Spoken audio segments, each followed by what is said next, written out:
Please be seated.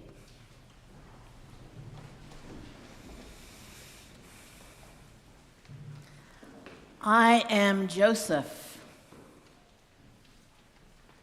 I am Joseph. Is my father still alive? So said Joseph to his 11 brothers who had come to Egypt looking for help and who thought they had murdered him a number of years before, or at least left him in a deep hole knowing that without help he would die. I am Joseph. No wonder it left them speechless. What do you say to your brother who you left to die because you were jealous because maybe dad loved him more and he got the many-colored coat and you did not? What can you say? It's an awkward moment.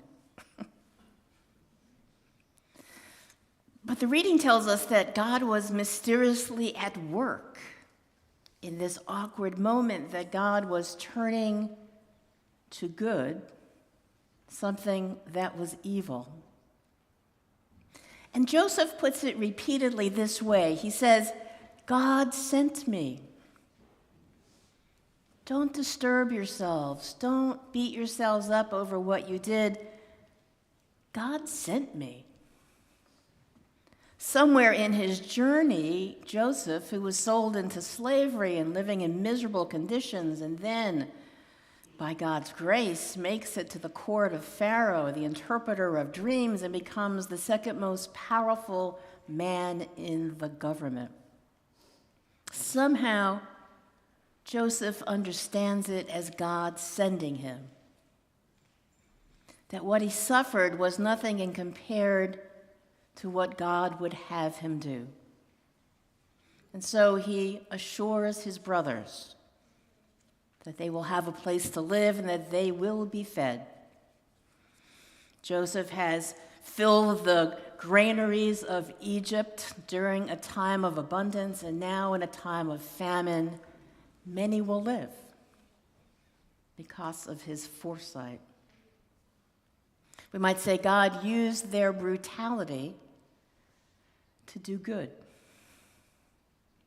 It's an amazing story.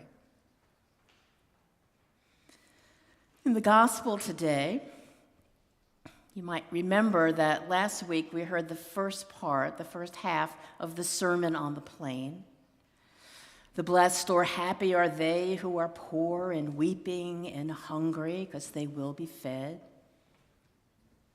Happy are they when people hurt you and hate you on account of the gospel, because God is in charge. Then, of course, in Luke's version of the Beatitudes, woe to you who are rich now. Woe to you who are laughing now. Woe to you who are full now. You will get your comeuppance if you didn't help those who were not full. You will get your comeuppance. So today is kind of an exciting day. We're excited to know what Jesus is actually up to. Okay, with all these woes, clearly he's out for revenge, right? Now Jesus will tell us how to get even with those who hate us and do wrong to us. So Jesus says, I say to you that listen, meaning those of you who have gathered around for the whole day, I say to you who listen, love your enemies, do good to those who hate you, bless those who curse you, pray for those who abuse you. If you're a student of history, you know that Karl Marx railed against this passage because he saw Jesus bowing to oppression. We know that Sigmund Freud famously said that religion is the opiate of the people, for verses just like this. But let's take a closer look. Let's take a closer look at these passages in their historical context. Even as Dr. Martin Luther King Jr. took a closer look and understood what Jesus was doing. In the context of his time, Jesus is preaching, teaching people who are the subjects of a fairly brutal regime that allows them to have just a little bit more than enough to keep them satisfied and not rebellious, but not that much. A regime that also rules by empowering the business class to ask exorbitant prices and to charge exorbitant interest, because they will collect some of that for themselves and the rest will go to local leaders and in the end to Rome. It's a win-win scheme for the overseers, isn't it? So Jesus says this. He says, he says, if a soldier, and he's talking about a soldier here, not just any person, if a soldier asks you to carry his back 1 mile, carry it a second mile. What's that about? In those days, a Roman soldier had the right to ask anyone to carry their pack for 1 mile, but only 1 mile. That was the law. That was the rules for the soldiers. Again, to get help, but not so much that you have so totally inconvenienced this person that they may rise up against the empire.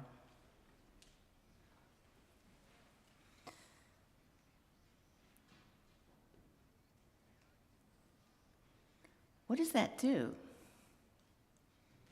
If you offer to walk the second mile, the soldier's put in the position of breaking the law. No, well, I don't know. It would be nice if you could carry it another mile, but I'm not sure. And what else does it do? It forces that soldier to look at that human being in front of him and see that this person actually has agency. This is a living, breathing human being, even a child of God, we might say. The soldier is forced to see his humanity. A soldier also had the right to strike a Judean resident within limits. So Jesus says, if someone hits you on one cheek, turn the other. Now, the soldier wasn't allowed to hit the other cheek. In the process of deciding if he will or not, he's forced to see the agency in that person. He's not just a poor, unlucky person living in the empire. He's a person with dignity and self-respect. And that person looks him in the eye. You are my equal. You might remember the story of Martin Luther King Jr. giving a speech in an auditorium. And while he was talking, a man jumped the stage, hauled back to hit him. Now, King, his first response, which was instinctual, which would be my response, and I suspect yours, was to put his hands up to protect his face. But then he remembered who he was, and he put his hands down. And the man socked him and then was taken away. He was shocked. Why would he allow me to hit him? Why didn't he defend himself? Because King knew that in the gospel and the Jesus that he followed, our job isn't just to vanquish what we see as evil or wrong. Our job is to bring the other around through sacrificial love. To work and pray for the restoration of the other. Then we have the coat. It's an odd thing, right? If someone takes your coat, give them your shirt. And For those, especially younger people in the congregation today, once you took your shirt off, that was it. You didn't have anything else on. A creditor had the right, if a person was bankrupt and didn't have anything to pay back a debt, the creditor had the right to take the person's coat, their cloak, their garment, the thing that they slept in at night to keep them from freezing to death. But there was a caveat. They had to give the cloak back in the evening, so that overnight the person had the cloak and then would send one of their servants in the morning to collect the cloak back. Well, when they're collecting your coat, if you take your shirt off too, then you're standing naked in front of this person, the creditor or their servant, and what might have seemed like your shame becomes their shame. Really? You're going to leave this person with absolutely nothing? Isn't this person worthy of mercy?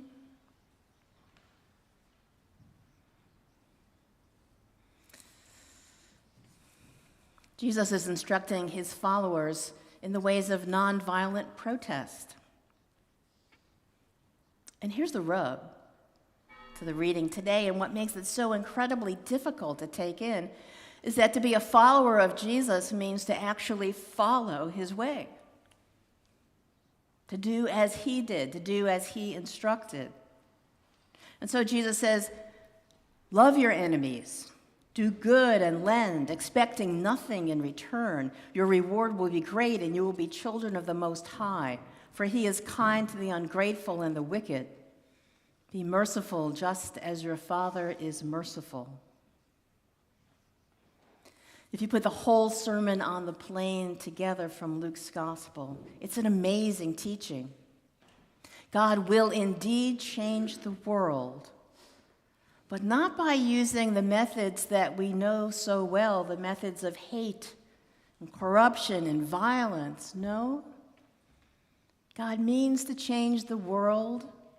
God means to change us.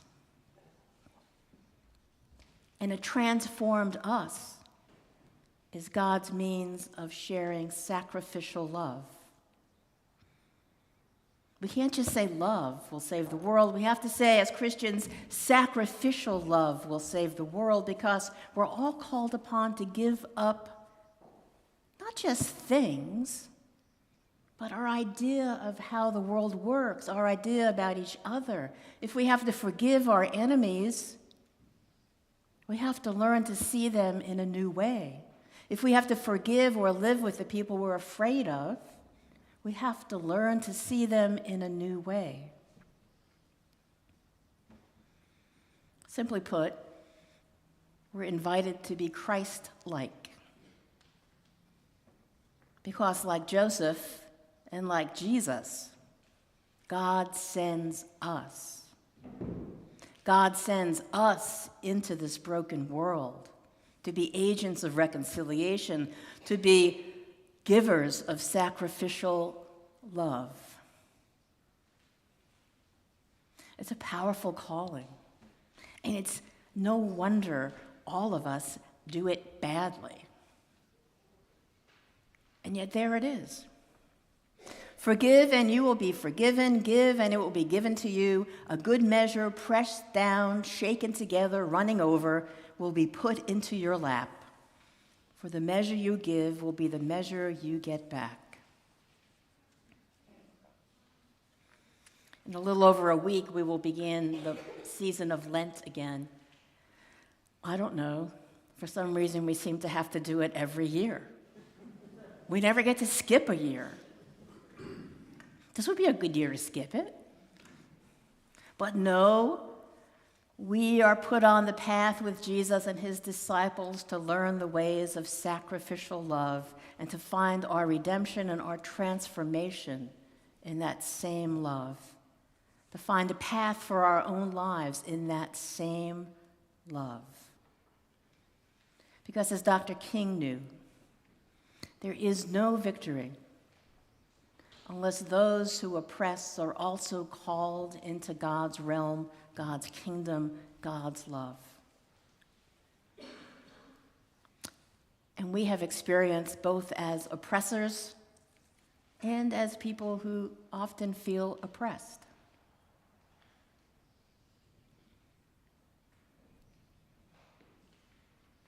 This Lent, let's open our hearts and our minds to the way God sees us and the way God sees our neighbors, the way God sees this world, and open our hearts and our minds to the transforming love that is available to each and every one of us.